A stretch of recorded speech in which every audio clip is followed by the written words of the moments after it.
Assalamualaikum warahmatullahi wabarakatuh. Untuk teman-teman guru, berikut kita akan mengulas tentang tes kemampuan akademik atau TKA yang akan diberlakukan untuk semua murid pada sekolah atau madrasah berdasarkan regulasi terbaru, yakni Peraturan Menteri Pendidikan Dasar dan Menengah Republik Indonesia nomor 9 tahun 2025 tentang tes kemampuan akademik yang biasa disingkat TKA itu ya. Nah, informasi ini bertujuan untuk supaya sekolah atau madrasah bisa mempersiapkan secara dini peserta didiknya dalam menghadapi tes kemampuan dasar akademik atau yang biasa disingkat TKA ya. Sebagaimana kita ketahui bahwa beberapa tahun terakhir tidak ada tes kemampuan akademik atau kalau tempo dulu seperti kayak ujian nasional itu ya. Yang ada itu adalah asesmen nasional itu ya. Itu kan penerapan pada kurikulum Merdeka dan itu sifatnya untuk pemetaan ya. Nah, untuk ke depan muncul istilah baru yakni tes kemampuan akademik yang harus diikuti oleh semua peserta didik atau murid-murid kita ya. Oke, selanjutnya apakah ini model lama yang diaktifkan ya? Bisa saja begitu. Untuk lebih jelasnya kita akan mengulas tentang regulasi terbaru tersebut.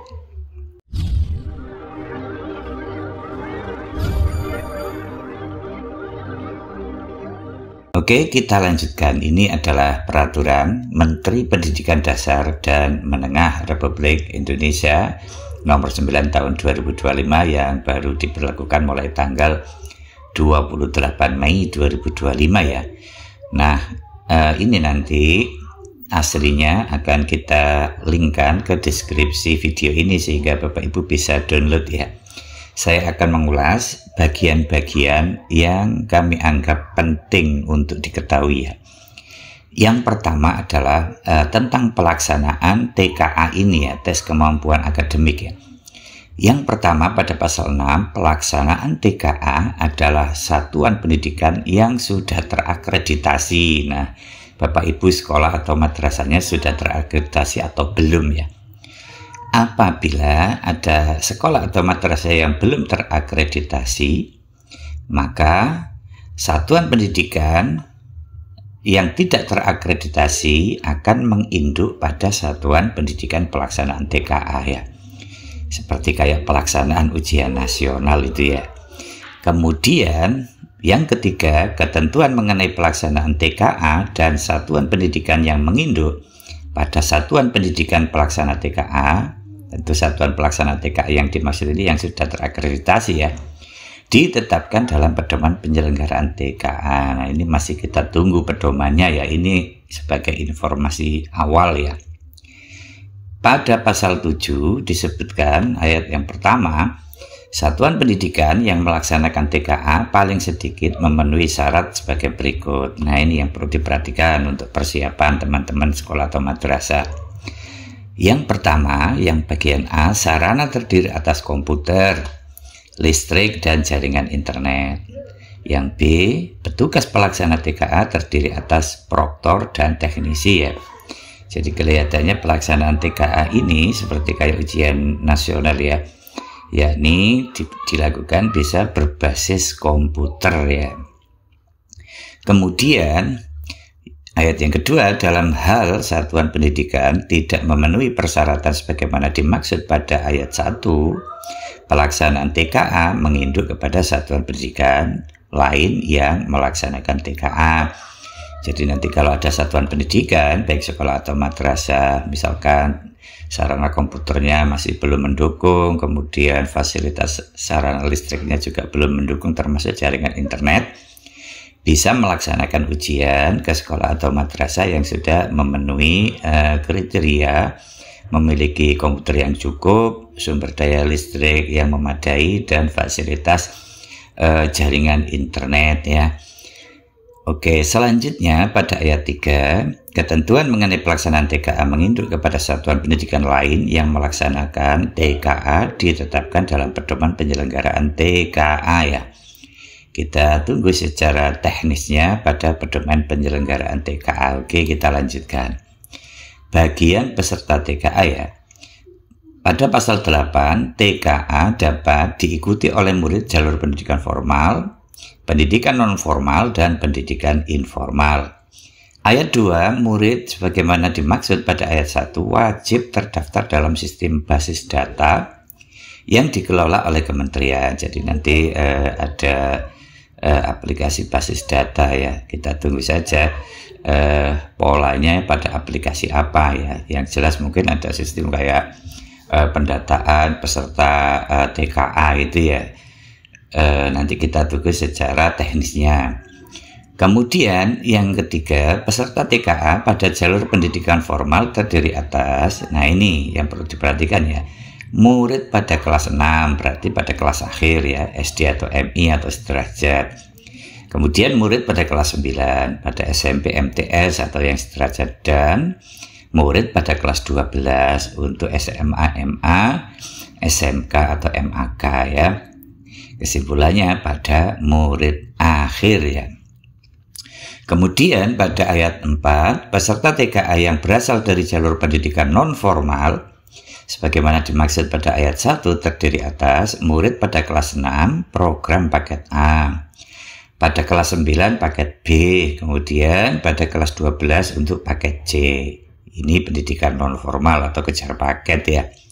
Kemudian ayat 5, peserta TKA yang berasal dari jalur pendidikan non-formal juga mencakup murid di pesantren di bawah pembinaan kementerian yang menyelenggarakan urusan pemerintahan di bidang agama ya. Ini misalkan mungkin untuk muadalah dan lain sebagainya itu ya. Kemudian peserta TKA ayat yang ke-6, peserta TKA yang berasal dari jalur pendidikan informal merupakan murid pada sekolah rumah ya.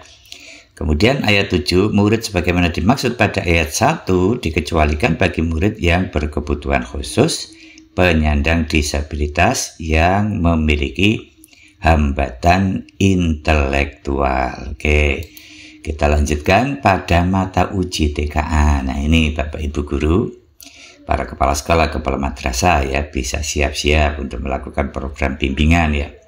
Pasal 9 ayat 1, mata uji tes kemampuan akademik atau TKA untuk SDMI atau program paket A sederajat dan SMP MTS program paket B sederajat terdiri atas yang pertama bahasa Indonesia, yang kedua matematika ya, ini untuk SD sampai SMP atau MI sampai MTS ya. Sehingga nanti kita bisa memastikan bahwa untuk kedua mata pelajaran ini, baik bahasa Indonesia maupun matematika, tentu akan mendapatkan perhatian khusus ya. Bisa saja dilakukan proses bimbingan yang lebih mendalam ya untuk pelajaran bahasa Indonesia dan matematika bagi SD sampai SMP atau MI sampai MTS atau program paket B ya. Bagaimana untuk yang SMA Alia atau SMK? Nah ini ada pada ayat 2 ya. Mata uji TKA untuk SMA atau MA atau program paket C atau sederajat dan SMK atau MAK terdiri atas yang pertama bahasa Indonesia, yang kedua matematika, yang ketiga bahasa Inggris, dan yang keempat mata pelajaran pilihan ya. Mata pelajaran pilihan ini apa? Nah ini ada pada ayat yang ketiga. Ketentuan lebih lanjut mengenai mata pelajaran pilihan sebagaimana dimaksud pada ayat 2 huruf D ditetapkan dalam pedoman penyelenggaraan TKA ya.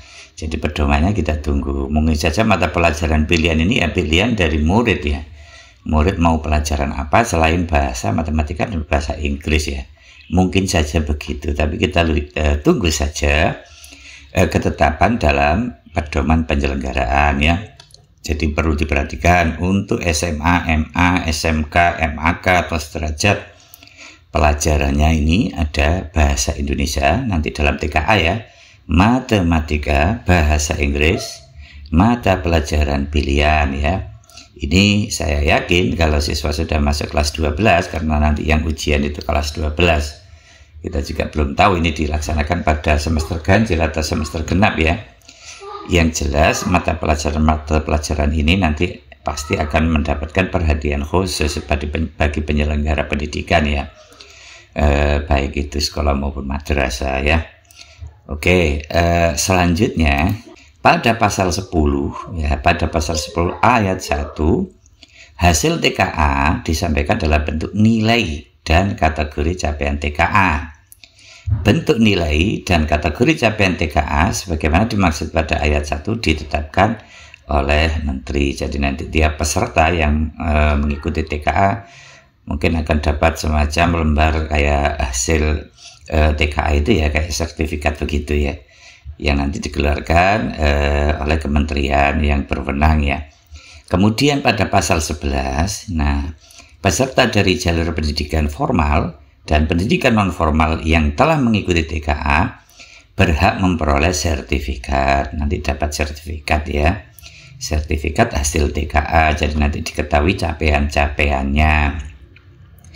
Pada pasal 11 ayat 2, peserta dari jalur pendidikan informal yang telah mengikuti TKA dan memenuhi kategori sebagaimana dimaksud dalam pasal 10 ayat 2 berhak memperoleh sertifikat hasil TKA dan dinyatakan lulus dari satuan pendidikan. Oke.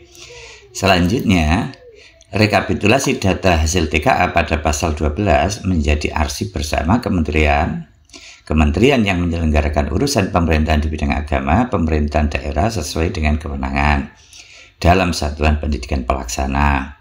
Nah, Bapak Ibu, kita perhatikan pada pasal 13 ini ya. Pada pasal 13 ini nanti akan disebutkan untuk apa sebenarnya sertifikat TKA yang diperoleh oleh peserta yang sudah mengikuti TKA itu ya. Nah, kita ikuti pada pasal 13 ayat 1 ya. Hasil TKA SDMI sederajat dapat menjadi salah satu syarat dalam seleksi penerimaan murid baru untuk SMP MTS derajat jalur prestasi ya. Jadi nanti kalau sertifikat TKA-nya itu hasilnya bagus, mungkin peserta didik ini mudah diterima pada sekolah-sekolah favorit ya. Oke, yang kedua, ayat 2 pasal 13, hasil TKA SMP MTS derajat dapat menjadi salah satu syarat dalam seleksi penerimaan murid baru SMA MA derajat dan SMK SMAK jalur prestasi ya, kalau hasilnya bagus ya. Kemudian ayat 3, hasil TKA SMA MA sederajat dan SMK MAK dapat menjadi salah satu pertimbangan dalam seleksi penerimaan mahasiswa baru pada jenjang pendidikan tinggi. Nah, ini yang kemarin-kemarin tidak ada ya, sebuah bahan yang dijadikan penerimaan mahasiswa baru pada perguruan tinggi negeri itu ya, di jalur prestasi. Jadi nanti sertifikat TKA itu sangat berpengaruh ya terhadap penerimaan mahasiswa baru, terutama melalui jalur prestasi. Jadi tentu saja keberadaan TKA ini, terutama sertifikat TKA ini, sangat penting bagi para murid ya, apalagi mereka yang bercita-cita masuk ke beberapa perguruan tinggi yang di jalur prestasi ya.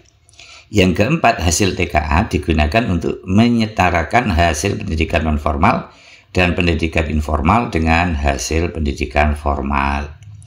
Ayat 5, selain untuk keperluan sebagaimana dimaksud pada ayat 1 sampai dengan ayat 4, hasil TKA dapat dimanfaatkan untuk keperluan seleksi akademik lainnya ya. Mungkin bisa untuk penerimaan di TNI Polri dan lain sebagainya itu ya. Oke, selanjutnya adalah pada ayat ke-6, kementerian-kementerian yang menyelenggarakan urusan pemerintahan di bidang agama dan pemerintahan daerah dapat menggunakan hasil TKA sebagaimana acuan pengendalian dan penjaminan mutu pendidikan sesuai kewenangannya. Jadi nanti ini bisa dipastikan selain untuk kepentingan-kepentingan di atas seperti penerimaan siswa baru atau mahasiswa baru di jalur prestasi, bisa juga hasil TKI ini untuk pemetaan mutu ya. Kalau sudah pemetaan mutu itu kan kepentingan penyelenggara pendidikan ya, baik negeri maupun swasta ya. Oke, kita lanjutkan. Nah, ini sudah ditetapkan pada tanggal 28 Mei 2025 dan sudah diberlakukan ya. Oke teman-teman, untuk penyelenggara pendidikan baik yang diselenggarakan oleh pemerintah, sekolah negeri atau madrasah negeri, atau yang diselenggarakan oleh masyarakat, sekolah atau madrasah swasta, tentu dengan paparan yang sudah kita sampaikan ini yang menyangkut dengan regulasi baru tentang tes kemampuan akademik yang harus diikuti oleh seluruh siswa. Ini kita berharap karena polanya pola baru, tentu strategi-strategi yang dibangun oleh madrasah, baik itu dalam peningkatan mutu maupun prestasi akademik, itu bisa dipersiapkan mulai awal ya, mumpung sekarang adalah masih akan masuk tahun ajaran baru ya. Saya kira itu penjelasan kita untuk naskah Peraturan Menteri Pendidikan Dasar dan Menengah Republik Indonesia nomor 9 tahun 2025. Bisa Bapak Ibu download pada deskripsi video ini ya. Terima kasih atas perhatiannya, mudah-mudahan ada guna dan manfaatnya. Saya akhiri, wallahul muwaffiq ila aqwamit thoriq. Wassalamualaikum warahmatullahi wabarakatuh.